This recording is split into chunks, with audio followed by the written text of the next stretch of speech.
자, 개인회생 오시는 채무자들 중에서 나중에 앞불사하고 나중에 후회하시는 것들이 몇 개 있거든요. 미리 알았다면 좋았을 것들. 그게 뭔지 오늘 한번 정리해 드리겠습니다. 첫 번째는 개인회생 그게 뭔지도 몰랐다. 이런 후회가 많이 있거든요. 이것도 여러 가지 유형이 있는데 첫 번째는 개인회생이란 게 있는지도 몰랐다. 그런 걸 나는 아예 모르고 살았다. 이런 유형이 있습니다. 이런 분들은 주로 어떤 분들이냐면 유복하게 사신 분들이 있죠. 별로 경제적 어려움을 겪지 않고 자기가 회생 파산하게 될 거라고는 정말 티끌만큼도 생각한 적도 없고 의심한 적도 없는 사람들. 좋은 회사에서 연봉 많이 받고 있는데 갑자기 뭔가 일이 잘 안 돼가지고 주식 코인에서 크게 실패했다거나 아니면 젊었을 때부터 그런대로 괜찮은 형편에서 살았고 자영업도 잘 됐는데 마지막에 와서 자기 사업이 갑자기 힘들어지는 바람에 나는 그런 거 뭔지도 찾아보지도 않고 살았는데 그래서 난 개인회생이 있는지도 모르고 죽도록 돌려막기만 하고 살아왔었다. 이런 케이스가 하나 있고요. 또 다른 케이스는 이거 하면 큰일 나는 줄 알았다. 이거 하면 사회생활 다 막히고 뭐 안 되는 줄 알아서 알아보지도 않고 힘들지만 계속 돌려막았다. 또는 신용불량 상태에서 5년 10년 그냥 살아왔다. 이런 분들이 계시거든요. 요거는 주로 옛날 분들 중에서 이런 분들이 많아요. 연배 좀 많으신 분들 중에서 회생이나 파산 같은 거 하면 정말 인생 끝나고 뭔가 잘못된다. 이렇게 인지하고 계시는 분들이 있거든요. 또는 그 여성분들 중에서 이거 신청하면 채권자로부터 무슨 큰 봉변을 당해서 잘못되는 줄 아시는 분들. 이런 분들이 형편도 안 되는데 억지로 돌려막기를 하거나 또는 그냥 신용불량에 빠진 채로 2년, 3년, 5년 이렇게 계속 버티고 계시는 분들이 계십니다. 세 번째, 네 번째 케이스가 조금 안타까운 건데 신복이 가서 워크아웃 상담해봤는데 안 된다고 해서 포기하고 있었다. 이런 분들. 이거 의외로 많은 건데 지금 보시는 분들은 워크아웃, 개인회생, 파산 정도는 구분을 하시잖아요. 근데 이거를 처음 알아보시는 분들은 전혀 구분을 못 하신단 말이죠. 그러니까 그게 그건 줄 알아. 왜냐면 뭐 비슷하잖아요. 채무 탕감해주고 뭐 나눠서 갚아보자 뭐 이런 대충 비슷한 이런 취지로 느낌으로 알고 있으니까 그게 그건 줄 아시는 거야. 그래서 신용회복위원회에 가서 상담을 받아봤는데 뭐 이런저런 조건에 부합하지 않아서 워크아웃이 안 된다고 합니다. 이 퉁명스러운 한마디를 듣고 나서 아 나는 안 되는구나 이렇게 생각하시는 거죠. 그분 인식에는 워크아웃이나 개인회생이나 파산이나 다 똑같다고 생각하시니까 거기서 안 된단 말 듣고 난 다 안 되는구나 이렇게 생각해버리신 거죠. 그리고는 3년 5년 동안 신용불량으로 계속 살아오셨다. 이런 분들도 계시고 네 번째도 비슷한 건데 법률구조공단에 찾아가서 개인회생은 상담을 받았어. 근데 그 담당자가 안 된대. 그래서 나는 안 되는구나 하고 포기하고 산 거죠. 근데 시중에 있는 법무법인이나 개인 변호사 사무실 가니까 된대요. 다시. 그럴 수밖에 없는 게 법률구조공단에 계신 분들도 훌륭하지만 자기 사업으로 하시는 분도 아니고 지금은 모르겠는데 예전에는 그렇게 적극적이진 않았거든요. 그리고 뭐 제가 알기로 군대 대신 거기 법률구조공단 가서 일하시는 분들도 계시고 하니까 그리고 최근에는 개인회생 정보 같은 게 유튜브로 많이 확산돼 가지고 좀 알고 있는 사람이 많았지만 불과 몇 년 전만 해도 코로나 이전 뭐 2019년 18년만 해도 법률구조공단에 계신 분들도 개인회생을 전혀 모르던 그런 시기가 많았어요. 그래서 거기서 안 된다고 해가지고 아 나는 안 되는구나 이러고 5년 6년씩 이렇게 계속 신용불량으로 포기하고 사시는 분들 있죠. 이렇게 포기하고 사시다가 주변 지인 중에서 야 너 그렇게 힘든데 왜 회생 안 했냐. 나는 이미 하고 변제 다 끝나고 이제 신용 다 회복해가지고 신용점수 쌓아서 신용카드 만들고 살아가는데 넌 왜 안 하냐 이렇게 귀띔을 해주는 거죠. 개인회생이 별로 좋은 사유가 아니기 때문에 나의 친한 지인 중에 개인회생을 수행한 사람이 있다 하더라도 나한테 얘기를 안 할 가능성이 높거든요. 그렇지만 그 중에서 한두 명이 보고 있다가 너무 안타까우니까 뒤에서 불러가지고 몰래 알려주는 거죠. 그제서야 이제 부랴부랴 이런 게 있다 이런 걸 알아가지고 유튜브 좀 찾아보시고 찾아오는 경우가 많이 있죠. 두 번째 후회하시는 부분이 과소비가 있기 때문에 안 된다고 생각하고 포기하고 살았던 사람들. 주식 코인 탕진해가지고 개인회생이 안 될 거라고 생각했던 분들. 이런 경우는 요즘은 많이 없어졌습니다. 왜냐하면 주식 코인도 개인회생 해주겠다고 청산가치에서 제외하겠다고 실무준칙이 바뀐 다음에 뉴스에도 많이 보도되었고 대중에도 워낙 많이 널리 알려졌기 때문에 주식 코인에도 개인회생 된다더라 어느 정도는 알고 계시기 때문에 요즘은 이런 거 많이 없는 것 같고 토토 도박 같은 거 하면 개인회생이 안 된다고 하더라 이렇게 알고 계신 분들 많이 계시거든요. 토토 도박이라 하더라도 대놓고 사치 탕진 도박이라 하더라도 청산가치에 반영해서 변제가 다소 높아질 수 있는 거지 그 자체가 있다는 사실만으로 도박이 있다는 사실만으로 개인회생 절대 안 돼 그런 건 아니거든요. 그냥 법원하고 변제금 조율해가지고 남들보다 조금 더 변제하겠습니다 청산가치 조금 더 반영하겠습니다 하고 통과하는 부분이 굉장히 많기 때문에 포기하고 살다가는 나중에 후회할 수 있습니다. 그 다음에 여기서 제일 안타까운 게 특정한 사용처는 없는데 여기저기 사용하신 분들 있거든요. 특히 20, 30대 여성분들 중에서 내가 주식이나 코인에 몰빵한 건 아니야 뭐 영끌해가지고 30배 레버리지 써서 해외 거래소에서 해외 선물 투자하고 뭐 이런 건 아닌데 주식 코인 관심도 없이 살았는데 그렇다고 명품을 여러 개 산 것도 아닌데 그냥 나 자신이 친구들하고 만나는 게 좋아서 친구들 만나고 밥 먹고 가끔 맥주 한잔 먹고 옷 한두 벌 정도만 사고 이렇게 살다 보니까 금방 채무가 늘어났다. 근데 내가 듣기로는 과소비가 있으면 개인회생이 불리하다 안 된다고 하던데 이러면 어쩌나 저러면 어쩌나 하면서 혼자 마음고생만 하고 계시는 분들 많죠. 그런 경우도 개인회생이 가능합니다. 20, 30대 남자는 대부분 토토 도박 때문에 개인회생을 하고 20, 30대 여성 같은 경우는 특정한 사용처는 없지만 과소비 때문에 개인회생을 하는 경우가 대부분입니다. 자, 여기 모 채무자의 진술서인데 여기를 살펴보시면 이게 너무 안타까운 사정인데 같이 한번 보셔야 됩니다. 학교 폭력하고 사이버 폭력을 겪으면서 불안장애, 공황장애, 우울증을 앓게 되었다. 외로움과 공허함 때문에 병원도 다니고 입원도 하고 나름대로 열심히 살아보려고 했다. 힘들게 취업해서 회사 생활을 시작하면서 우울증과 대인기피증이 극도로 심해졌다. 아무 의식 없이 쓰지도 않는 물건과 먹지도 않는 음식들을 시키면서 처음에는 소액 결제로 시작했는데 돌려막기로 채무가 너무 커졌다. 과소비 중에 이런 분들이 많거든요. 그래서 보통 개인회생을 하지 않는 사람들은 채무자에 대해서 비난을 가할 때 그거 뭐 마음대로 쓰고 저기 뭐 과소비 다 해놓고 개인회생 신청하고 이게 도덕적 해이다, 이게 말이 되냐, 이렇게 비난을 많이 하시는데 상당 부분은 뭐 맞는 부분도 있긴 하죠. 근데 과소비한 사람들 보면 대체로 이런 뭔가 좀 정서적 결함이 있어요. 어릴 때 뭐 이혼 가정에서 자랐거나 아니면 가정 폭력을 좀 많이 겪었거나 아니면 어릴 때 어떤 사고를 당해서 신체적으로 좀 불편한 부분이 생겼거나 또는 학교 폭력이나 가정 폭력을 당해서 뭔가 어릴 때부터 굉장히 우울증이나 조울증이나 대인기피증 이런 것들을 심각하게 앓는 사람들이 있거든요. 이런 분들은 나중에 취업하고 돈을 번다 하더라도 여기 이분도 적어놨지만 필요해서 사는 게 아니에요. 자기 스스로도 그 물건이 필요 없다는 걸 잘 알아요. 알고 있지만 자기가 자기 소비 습관을 통제를 못하는 상황이기 때문에 그 우울한 상태에서 이것저것 사다 보니까 채무가 금방 늘어나는 약간 정서적 결함에 기인한 과소비도 많이 있거든요. 이런 분들은 사회적 지탄보다는 빨리 양지로 나오셔가지고 조금 더 병원 치료도 다시 받아보시고 법적인 구제 절차도 거치고 해서 다시 좀 정상적인 생활로 돌아가는 게 좋지 않나, 그렇게 생각을 합니다. 세 번째 후회하는 유형이 어떤 유형이냐면 이 정도는 감당되겠지, 그래도 내 능력에 이 정도는 커버하겠지. 이게 주로 어떤 채무 금액에서 많이 발생하냐 하면 한 2, 3천만 원 발생했을 때 있죠. 맨 처음에 생활비 부족해서 좀 빌리고 돌려막기 한두 번 하고 추가 대출 한두 건 만들어가지고 한 2, 3천 정도 채무가 있어. 요거 보니까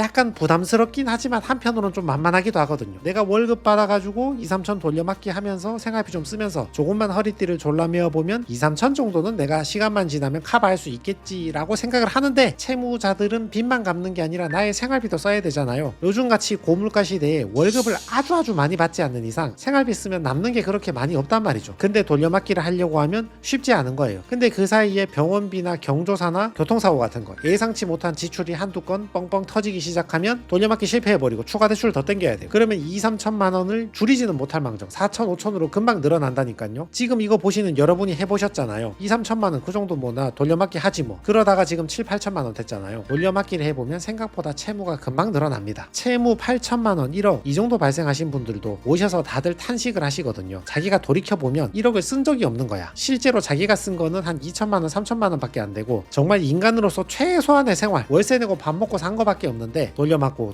이자 내고 수수료 내고 하다 보니까 2천만 원 채무가 7천만 원, 8천만 원, 1억까지 커져버린 거죠. 그래서 초기에 손쉽게 탕감받을 수 있었던 채무 금액을 마치 병을 키워서 큰 수술 받아야 되는 것처럼, 그렇다고 그 채무를 키우는 과정이 내가 돈을 많이 쓰고 행복했으면 그러면 말도 안 하는데 정말 인간으로서 최소한의 생활만 하고 아득바득 간신히 버티다가 뒤에 와가지고 에이 이제 와서 회생할 거 진작 할걸, 뭐 이런 후회를 많이 하시죠. 자, 네 번째는 생각보다 잘 되는 사람들이 있습니다. 너무 걱정하지 마시라고 미리 말씀을 드리는 겁니다. 첫 번째는 전부 다 생활비 쓰고 돌려막기하고 기존 카드값만 내신 분들, 주로 자녀를 키우는 주부들, 직장 다니는 주부들이나 여성분들이 이런 사유가 많죠. 사실 여성분들이 애 한두 명 낳으면 사실 20, 30대 남성들이야 아직 그 적극적인 성격도 강하고 젊음의 혈기가 끓으니까 해외 선물 이런 거에서 수십 배 레버리지 땡겨가지고 투자도 하지만 40대 여성이 30대 여성이 애 둘 키우면서 무슨 뭐 큰 돈 벌겠다고 뭐 대출 그렇게 땡겨서 연끌 투자하고 하진 않거든요. 이런 분들은 대부분 생활비하고 자녀 교육비, 뭐 양육비 이런 거예요. 남편이 벌이가 아주 많다면 남편한테 얘기해서 생활비를 더 달라고 얘기를 할 수 있지만 안타깝게도 남편의 자영업도 형편이 안 좋단 말이죠. 또는 남편의 월급도 생각만큼 많이 오르지 않는단 말이죠. 지금 경기가 너무 안 좋으니까 자영업자들 안 까먹기만 해도 엄청 대단한 거잖아요. 그러니까 남편한테 생활비 더 올려달라 말도 못하고 애들은 학원은 보내야 되니까 자기 혼자 안절부절하다가 한 푼, 두 푼 대출 받아서 돌려막기 하면서 그거 돌려막고